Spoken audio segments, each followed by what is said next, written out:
Some of the most prominent businesses that aligned with the last president, who were very public, have essentially destroyed their business careers.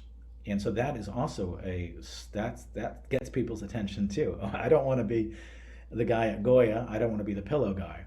And the insurrection that took place at the Capitol is the most visible example of, as members described it, they said it was demonic. And so I'm not naive about evil.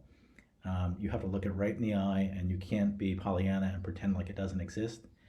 But I am optimistic. I have hope from a spiritual sense, and I think I wouldn't have it if I didn't have a spiritual sense, because I know that this country has an important role to play for the world, not just for ourselves. And if this pin is lost into the forces of darkness in the world that want to do evil, um, great damage will be done around the globe. So it's very, very important what we're doing here.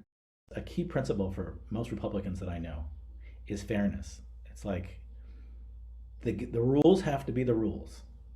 And then after that, you lose the game, you lose the game. That's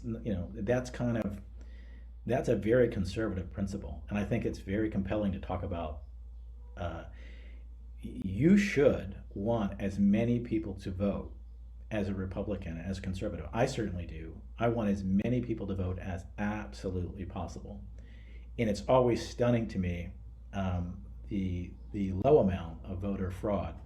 But I've experienced it because I've run campaigns and I've worked on campaigns. It happens. Everybody's trying to game it. And a lot of it's mistakes at the local level because people are just trying to game it. But uh, one of the strategies after Reconstruction was the Jim Crow laws, and that was a way of keeping blacks from voting. If the Republican Party's strategy now is looking at the demography of the United States and saying our only game is to Jim Crow, to be blunt, again, um, and try to make election access as difficult as possible, particularly for poor people, but particularly for black people, just to put a point on it, then you're basically, you'll go the way of the Strom Thurmond Democrats. So it's a horrible strategy. Instead, there should be a healthy party would say, well, we did a little bit better among blacks this cycle. What can we do more? You would have that kind of conversation. But instead, it's more of a grievance strategy.